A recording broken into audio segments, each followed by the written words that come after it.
Quero convidá-los a voltarmos a uma das histórias mais conhecidas da Bíblia, mas que tem de fato tantas e tantas e tantas ricas lições desafiadoras, enriquecedoras, que alimentam, renovam a nossa fé, a nossa vida diante do Senhor. A história de Jacó, sua vida, seus filhos, sua jornada de vida cristã, vida com Deus.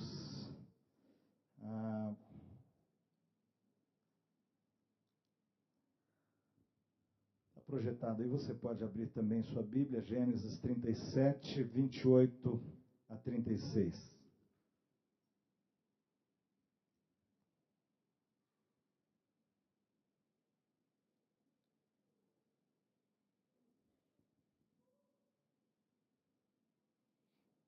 Gênesis 37, 28 a 36.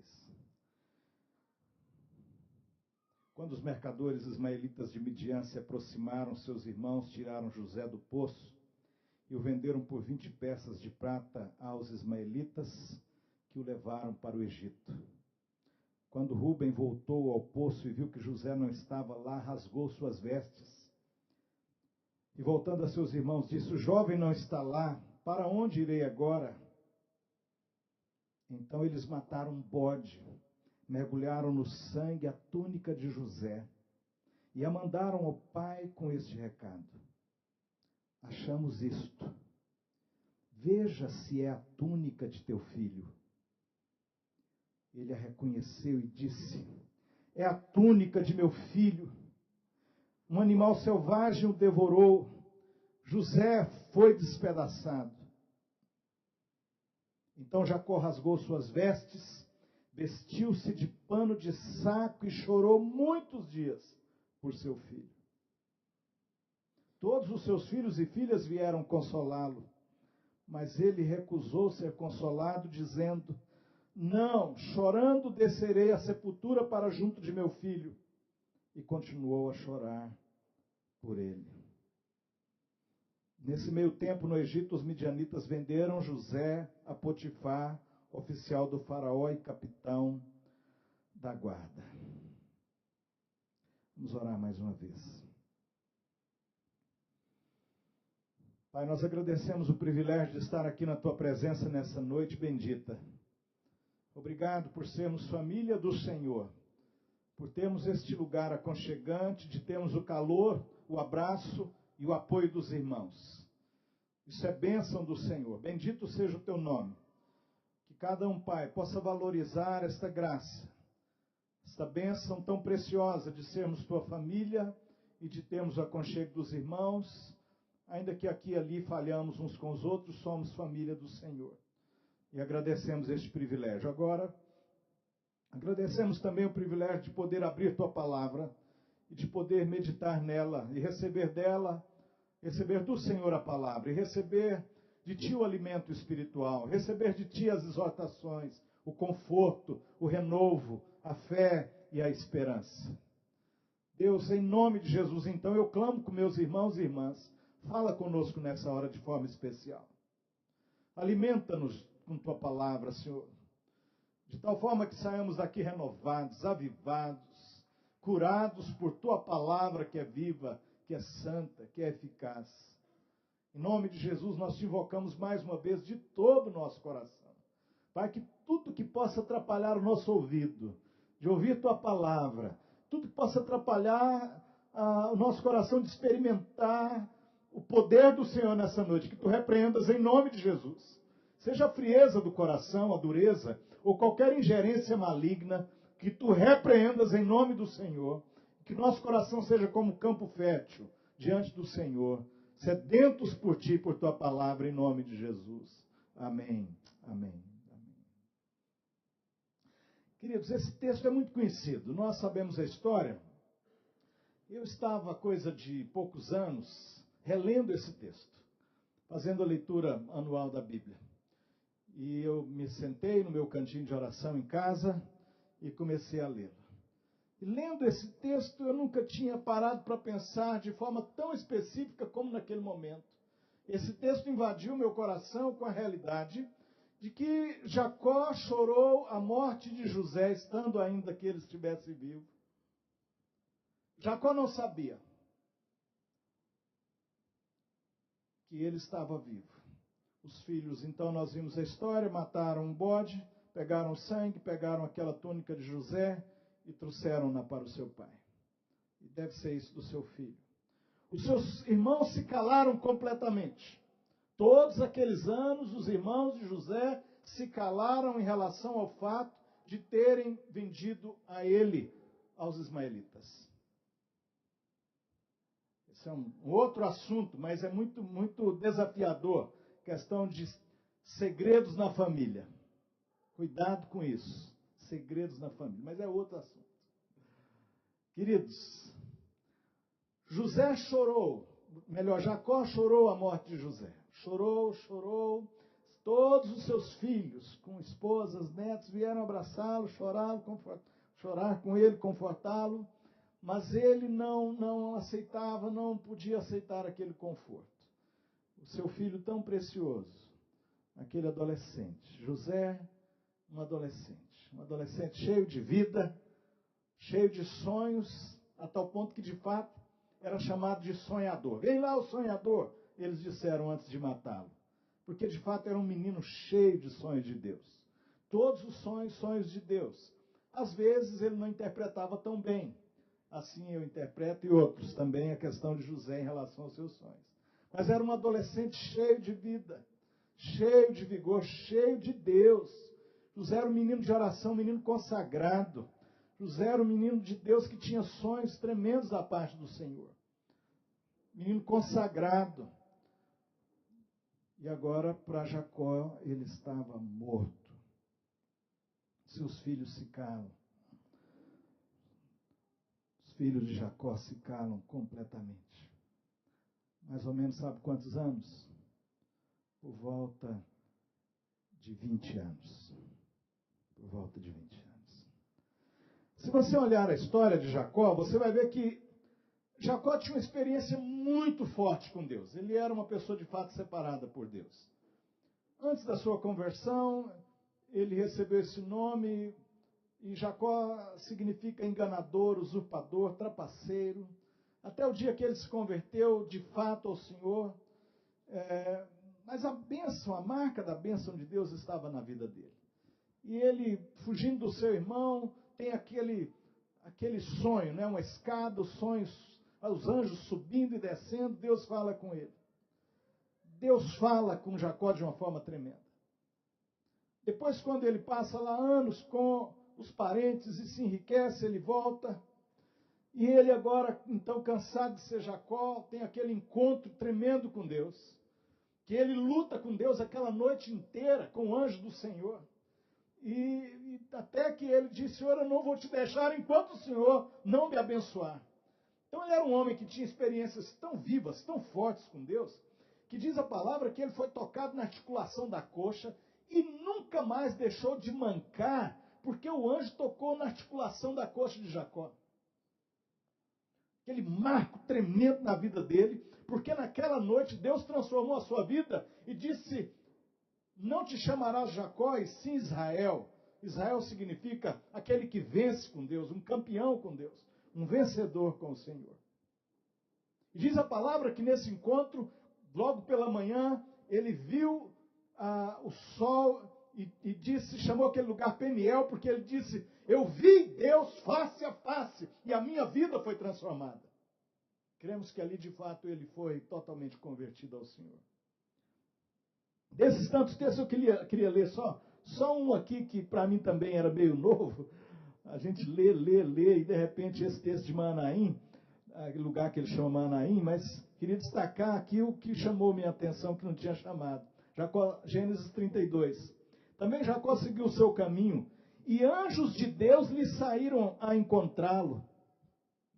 Quando os viu, disse: este é o acampamento de Deus, e chamou aquele lugar Manaim. Porque anjos de Deus lhe saíram a encontrá-lo. E ele os viu. Queridos, o que eu quero dizer é isso, é que ele tinha uma vida tão intensa com Deus, foi transformado, marcado. Ele via anjos, ouvia a voz de Deus, Deus falava com ele, disse que viu Deus face a face, a vida foi transformada. Mas eu quero dizer uma coisa para você, queridos. Agora o seu filho querido estava morto. José estava morto. E Deus ficou em silêncio. Deus não fala para Jacó porque José estava morto. Qual o propósito? Qual o sentido? E com este vazio, Jacó chora, derrama o seu coração desconsolado na presença de Deus. E não aceita ser consolado. Passa-se 1 mês, 2, 3, 1 ano, 2 anos, 20 anos, e ele tendo o seu filho como morto. Muitas vezes nós temos uma teologia, me perdoem, uma teologia um pouco superficial, não é? Deus sempre vai falar. Não, Deus vai explicar para você. Deus vai dizer por quê. Queridos, esse texto nos fala de um dos grandes desafios da fé. Mesmo pessoas que têm experiências profundas com Deus, podem experimentar momentos de grande silêncio de Deus na sua vida.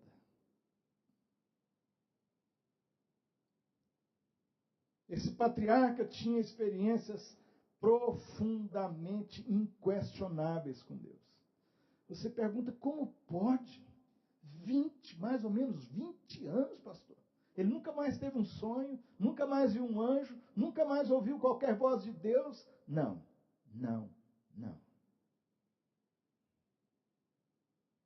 A pergunta para a nossa reflexão nessa noite, queridos, é: quando Deus fica em silêncio?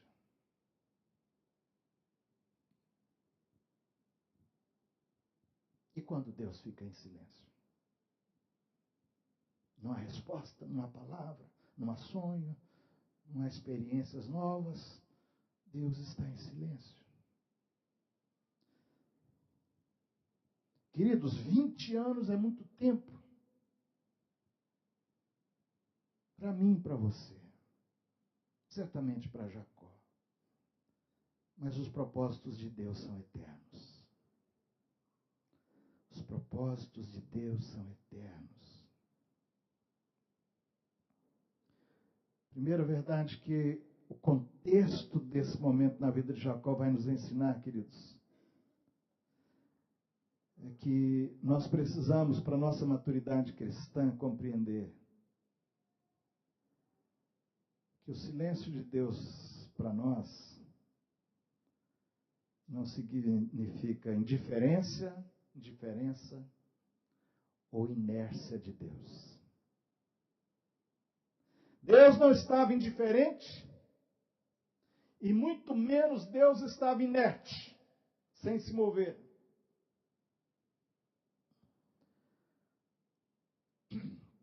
A gente vira a página aqui da Bíblia, e não temos tempo para olhar todos os textos, mas eu quero te convidar a pelo menos se lembrar.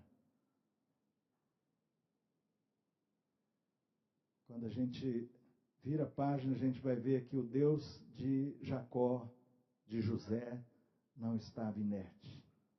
José é vendido como escravozinho lá na casa de Potifar, que era o primeiro-ministro das Forças Armadas no Egito, um dos homens mais poderosos do Egito. Diz-nos a palavra que onde José, aquele menino, adolescente, que chegou naquela casa como um pequeno escravo, estranho, diz a Bíblia que tudo que ele fazia, Deus prosperava. Onde ele punha a mão, Deus prosperava, Deus abençoava. Deus não estava inerte. Jacó chorava, Jacó gemia. Deus não estava inerte. Deus não estava indiferente. Deus estava trabalhando na vida de Jacó, enquanto estava para Jacó em silêncio. E a presença de Deus foi percebida de maneira tão forte por Potifar, aquele ministro das Forças Armadas, que ele entrega tudo que tem a José, nós conhecemos a história. Passam-se vários anos. José se enriquece, se torna então o administrador de tudo que aquele homem tinha. E agora ele vai para o mercado, e antes que ele, que era o escravozinho sendo vendido naquele mercado, na feira, lá na cidade, agora ele era o comprador, ele era o administrador de toda aquela riqueza daquele homem, então se tornou muito, muito conhecido. Até o dia em que parece de novo que Deus dá uma cochilada. Parece, né? Parece que a esposa de Potifar põe os olhos em José, quer se deitar com ele, e ele não era nenhum crente de carteirinha, não tinha ninguém lá, não tinha igreja, não tinha ninguém para ele prestar contas, mas ele diz para ela: longe de mim eu pecar contra Deus, porque ele não precisava de carteirinha, não precisava de pastor estar vigiando, nem de igreja, era um jovem cheio do Espírito Santo, cheio de Deus, e disse para aquela mulher: longe de mim eu pecar contra o meu Senhor. Mas ela chama lá os empregados, rasga a roupa, diz que ele tentou agredi-la, e lá vai o nome de José para a lama.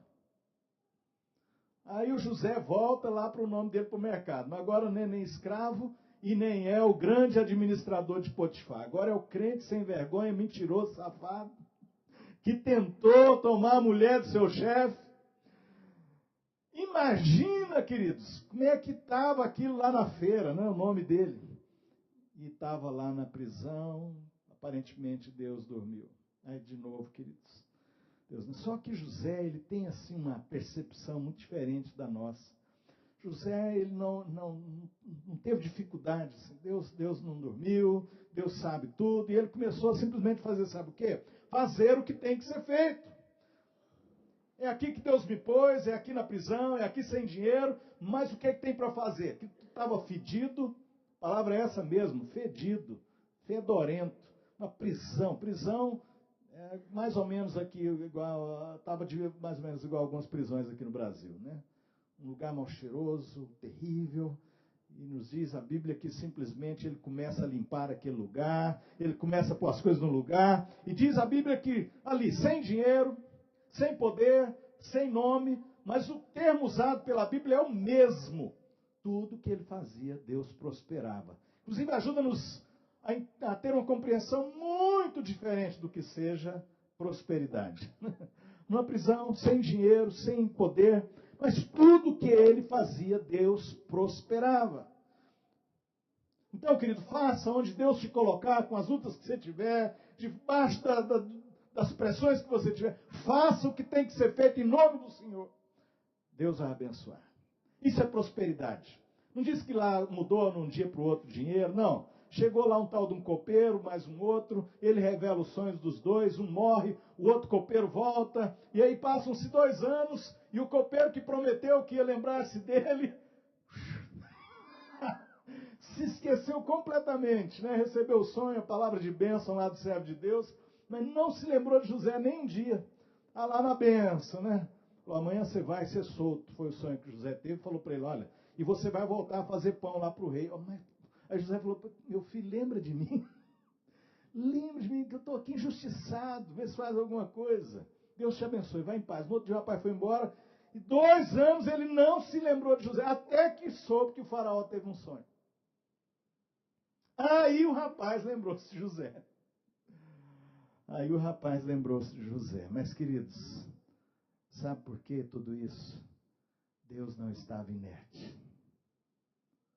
Não estava indiferente, não estava sem agir. Jacó chorava. E não era por menos. Ele chorava porque tinha que chorar. Porque para ele José estava morto.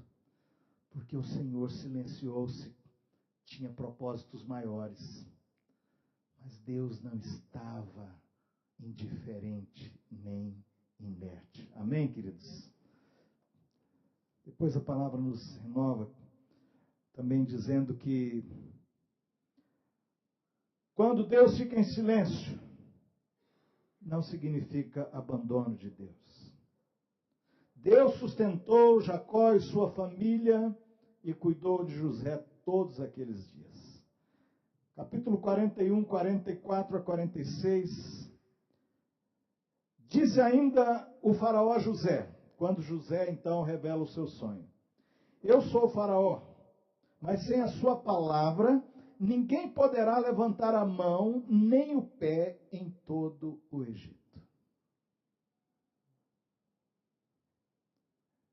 Porque o silêncio de Deus não significa abandono de Deus. Jacó chorava, continuou dizendo. Deus que não abandonou, sustentou Jacó. E ele não sabia que Deus estava levantando José, porque Egito experimentou 7 anos de vacas gordas. Nesse tempo ainda havia alguma comida pelo mundo. E a comida foi acabando, e o Egito foi juntando, porque José, uma das coisas lindas dessa história, é que José nos ensina muito, porque quando ele tem o sonho das 7 vacas gordas, quando ele tem a revelação do sonho de Faraó, de que teriam 7 anos de vacas gordas, depois 7 anos de vacas magras, e as vacas magras iriam comer as vacas gordas, não nos diz a Bíblia em nenhum lugar: José, agora você vai lá, fala para o Faraó, revela o sonho, e diz para ele o que ele tem que fazer. Queridos, daí o que passou a acontecer foi o fato de ele ser um homem de Deus, de ser percepções de Deus e de fazer o que tem que ser feito. Às vezes nós crentes ficamos esperando em tudo Deus revelar, em tudo Deus falar, em tudo Deus dizer anda, mas simplesmente José disse para o Faraó assim: olha, haverá 7 anos de muita prosperidade, de 7 anos de vacas gordas. Mas as 7 vacas que você viu, comendo as 7 vacas gordas, as magras comendo as gordas, são 7 anos de miséria no mundo, que vão comer as magras. Aí é impressionante, porque a revelação de Deus vai até aí. O que é para frente é discernimento de gente que anda com Deus. Aí ele se atreve, aquele menino, agora, aí por volta dos seus 20 anos, 21, 22, não sabemos. Não, a palavra diz já 30 anos, né? A palavra diz aí o texto que ele tinha por volta já de 30 anos. Então ele traz essa revelação e ele passa a ser o administrador de todo o Egito, um tipo de primeiro-ministro do Egito. O rei era o faraó e José era o homem que falava, que mandava, que ninguém poderá levantar a mão nem o pé em todo o Egito sem a tua palavra. Já imaginaram, queridos? Jacó está lá chorando. Mas Deus não o abandonou. Deus estava sustentando Jacó, estava sustentando e cuidando com muito carinho de José. Faz de José o primeiro-ministro do Egito. Jacó ainda está chorando. Mas Deus não o abandonou. Amém? É difícil para a maturidade cristã perceber que quando Deus está em silêncio, Ele não o abandonou. Nossos sentimentos, nossas emoções ficam dizendo, como Salmo 42, por que te olvidaste de mim? Por que te esqueceste? Esse é o sentimento, é a emoção. Mas o Senhor vem e diz: eu não abandonei. Mesmo quando Ele está em silêncio, não significa abandono. E ainda mais, queridos, capítulo 45, 4 a 9. Por favor, Edinho.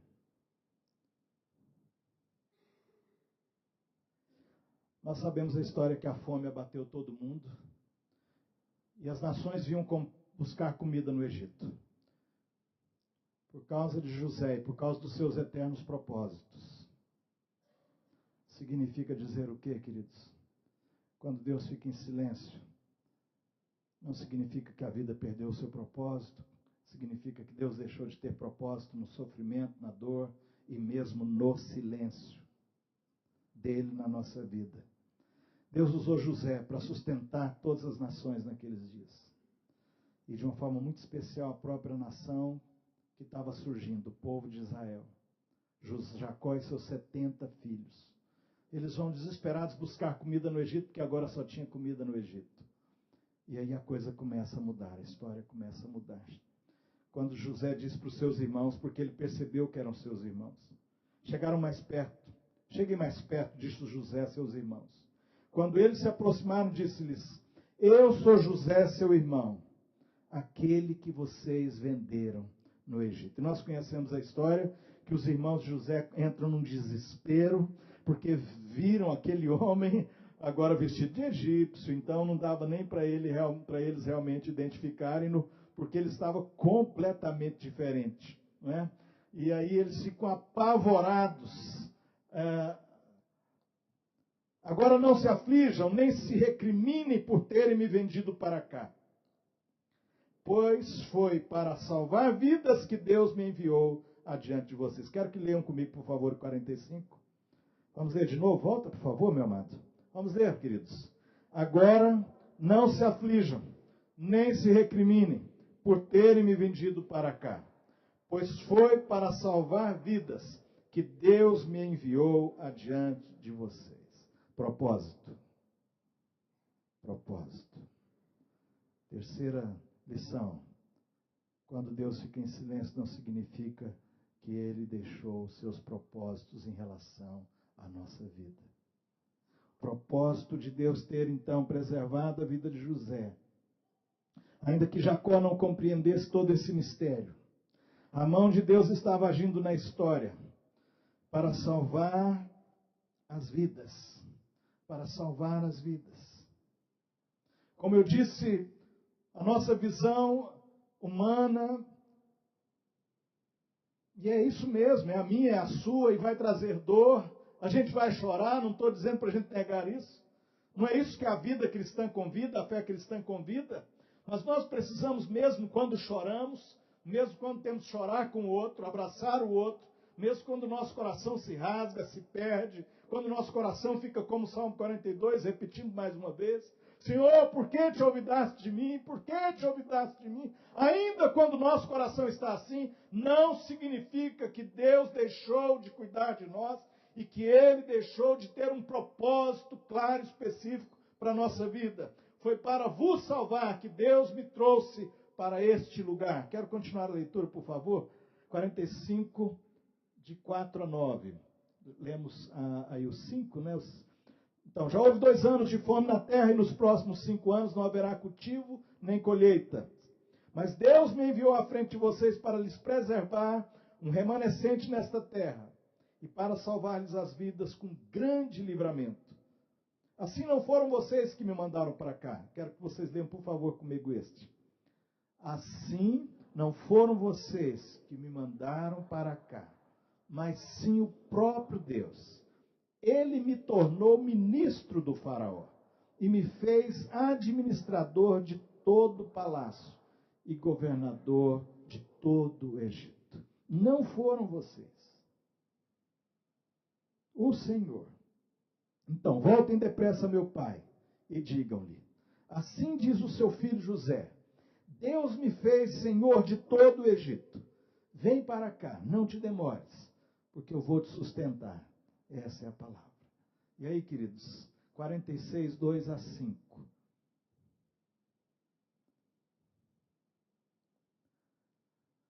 Ah, queridos, Deus voltou a falar. Os propósitos estavam se cumprindo, e Deus falou a Israel por meio de uma visão noturna.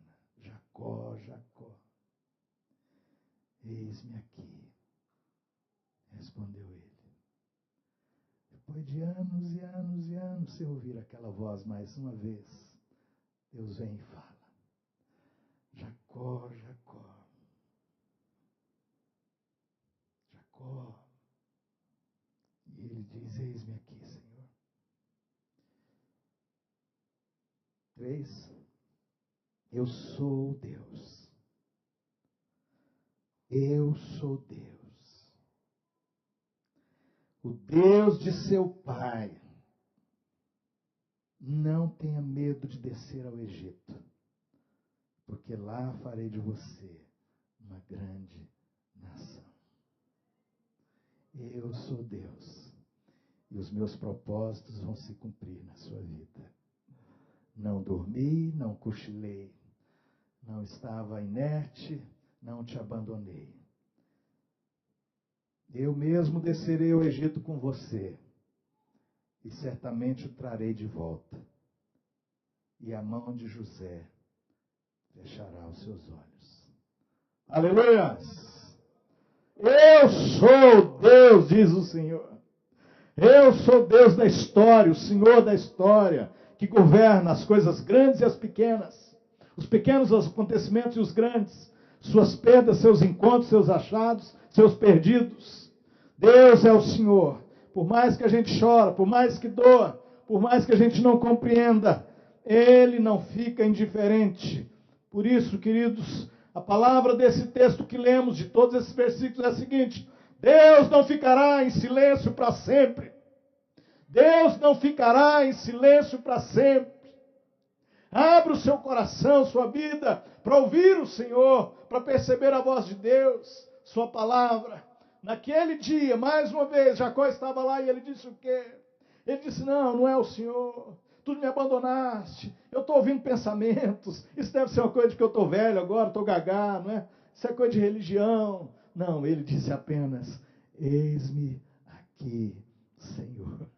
Aleluias, glória a Deus. E aí, queridos, a gente vê 46, 29 a 30.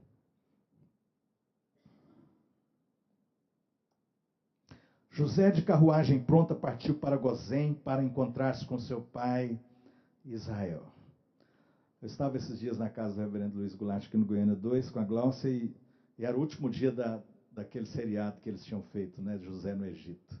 E justamente eu vi essa cena, né, eles fizeram muito bem feita, mas ao mesmo tempo eu falei: puxa, ainda não percebi tudo, né, tudo. Mas achei a cena muito linda. José, de carruagem pronta, partiu para Gozém para encontrar-se com seu pai Israel. Imagina, né, toda aquela carruagem, ele riquíssimo, todas aquelas vestes egípcias do primeiro-ministro ali do Egito. Assim que o viu, correu para abraçá-lo. E abraçado a ele, chorou longamente.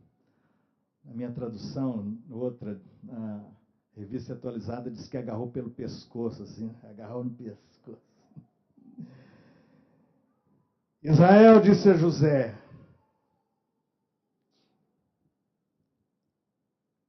agora eu posso morrer. Agora eu posso morrer. Pois vi o seu rosto e sei que você ainda está vivo.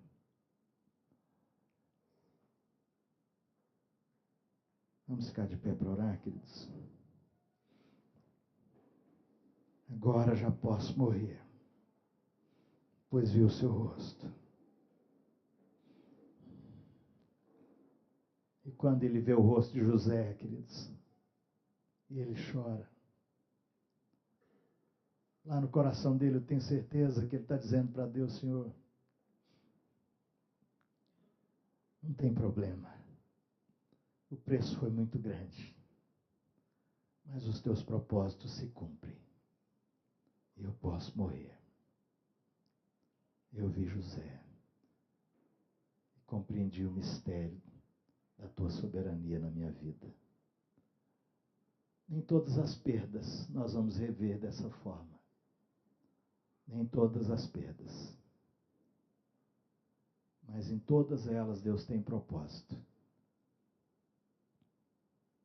E Ele está falando com você nessa noite como está falando comigo, eu tenho certeza. Eu quero dizer uma coisa para você, para a gente orar, queridos. Isso aqui tem a ver com maturidade cristã. Porque nós estamos falando de uma perda, e há muitos que perdem e não voltam. A gente só vai ver no céu e vai ser consolado, confortado no céu. Quando Deus fica em silêncio, só tem um jeito de sobreviver: deixar tudo no altar e confiar que Ele é Deus. O sentimento que Jacó tinha era de dor. As suas lágrimas reais eram inconsoláveis.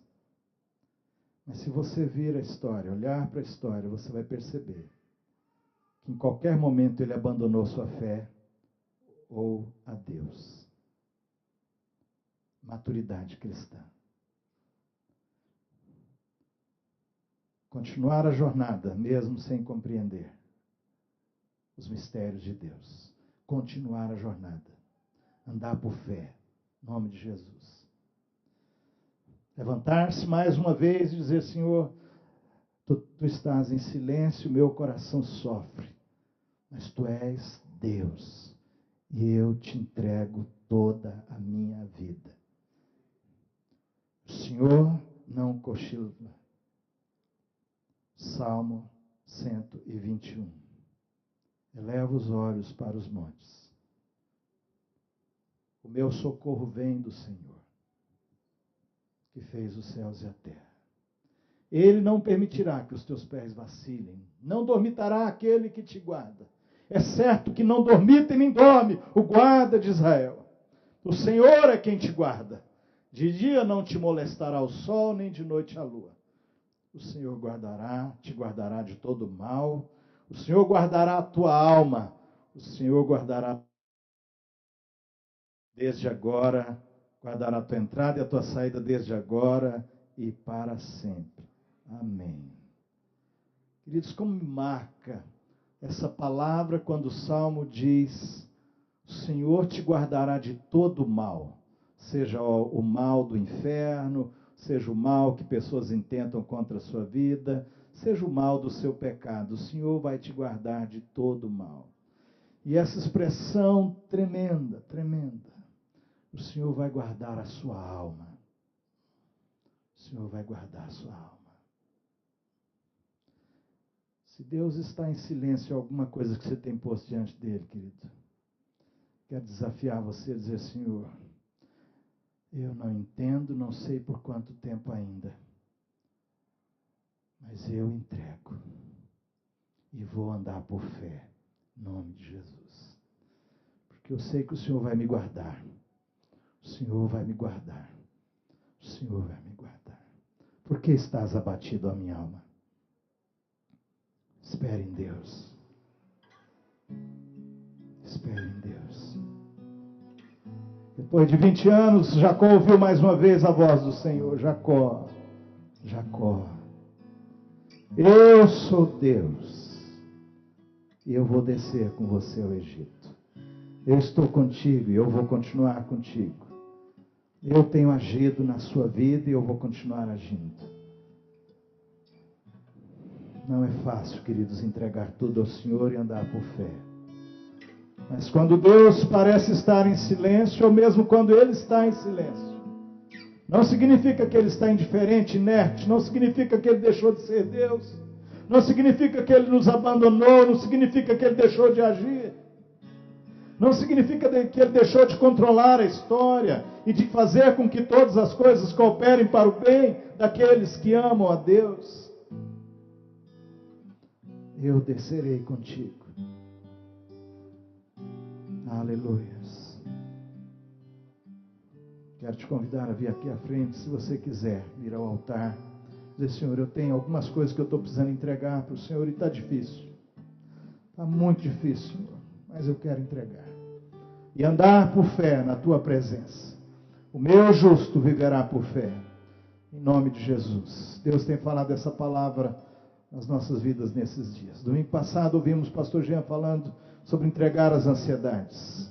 E hoje entregar tudo ao Senhor diante mesmo do fato de que às vezes não percebemos Deus falando. Ele está em silêncio, mas Ele não está indiferente, Ele não deixou de agir, Ele não deixou de estar presente, Ele não deixou de controlar a história. Ele requer de nós completa entrega no altar dEle. Completa entrega no altar dEle. Então, se você precisa, venha dizer: Senhor, está difícil, mas eu quero deixar no altar do Senhor, em fé, crendo que o Senhor está agindo, o Senhor agirá, e o Senhor vai virar essa página na minha vida, para a glória do Teu nome.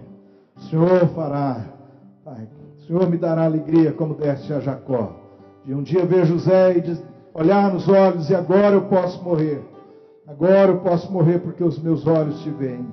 Em nome de Jesus, entrega no altar do Senhor. Entrega no altar do Senhor sua vida, suas lutas, necessidades, em nome de Jesus. O Senhor te trouxe aqui nessa noite para abençoar sua vida, recebendo de suas mãos todo o peso, todo o fardo, toda a angústia. Há um Deus, Deus Pai, que cuida de nós. Ele quer te abraçar, Ele quer receber esse fardo. Deixa de carregar esse fardo, entrega para Deus. Entrega esse fardo, você não dá conta de resolver seus problemas. Você não dá conta de dar todas as respostas para as complexidades da vida. Deus dá conta, entrega para Ele. Talvez Ele vai deixar você ainda por um período em silêncio, mas não deixará de agir, não deixará de agir, porque Ele está agindo na minha vida, na sua vida, ainda que em silêncio Deus estava agindo. Deus estava e está agindo. Eu estou contigo e descerei contigo ao Egito. Eu descerei, eu caminharei contigo, diz o Senhor. Diz o Senhor, eu estou contigo e caminharei contigo. Eu estou convosco todos os dias, até a consumação dos séculos. Pai, aqui está a nossa vida diante do Senhor. Pai, aqui estão os nossos fardos aos pés do Senhor, em nome de Jesus. Pai, é difícil muitas vezes quando oramos e não ouvimos Tua voz. Mas nessa noite ouvimos Tua voz, dizendo que mesmo quando Tu estás em silêncio, Tu não estás inerte, nem indiferente. O Senhor está agindo na história. O Senhor disse por meio dos lábios de José que os irmãos estavam apavorados, mas ele disse: o Senhor, Deus foi quem me trouxe para cá. Deus está agindo como o Senhor na história, tendo propósito até nos detalhes da história. Em nome de Jesus, meu irmão, minha irmã, Deus tem propósito na sua dor, na sua luta. Entrega a Ele, confia a Ele, em nome de Jesus. Mas vamos também, queridos, lutar contra a nossa falta de fé. Vamos lutar no altar contra as artimanhas do inferno, em nome de Jesus. Pai, em nome de Jesus eu peço, renova a fé dos teus filhos agora no altar do Senhor. Deus, em nome de Jesus, dá-nos fé, a fé que remove montanhas, a fé que experimenta o poder de Deus, a fé que experimenta o abraço, o amor, o conforto do Senhor. A fé, ó Deus, em nome de Jesus. A fé, Senhor, para crer que o Senhor mudará as circunstâncias, que o Senhor agirá por graça, por bondade e misericórdia. Invoca a tua bênção sobre os teus filhos. Como ministro do teu santuário, eu declaro a tua bênção sobre os meus irmãos. O Senhor te abençoe. O Senhor abençoe seu coração, sua vida. O Senhor renove a sua fé. O Senhor ponha fogo no teu coração, em fé diante do Senhor. O Senhor te dê coragem para se levantar, para enfrentar esta semana no poder e na graça do nome de Jesus. O Senhor repreenda toda a artimanha do inferno na sua vida. O Senhor quebre todo o laço do passarinheiro na sua vida, em nome de Jesus. Que o Senhor, eu declaro em nome de Jesus, ó Pai amado, que Tu repreendas o devorador na vida de cada um de nós. Repreenda o devorador em nome de Jesus. Ó amado Deus, rico, rico, rico em promessas, rico em bênçãos para aqueles que Te amam. Senhor, abençoa, abençoa, abençoa os Teus filhos. Abençoa a Tua igreja, abençoa o Teu povo no altar do Senhor, em nome de Jesus, em nome de Jesus. E que o Senhor te abençoe e te guarde. Que o Senhor faça resplandecer o seu rosto sobre ti e tenha misericórdia de ti. Que o Senhor sobre ti levante a sua face e te dê paz aqui em todo lugar, com todo o povo de Deus, agora e para sempre, em nome de Jesus, em nome de Jesus, amém, amém. Dá um abraço gostoso quem está mais próximo. Vamos cantar?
Incomparáveis são tuas promessas.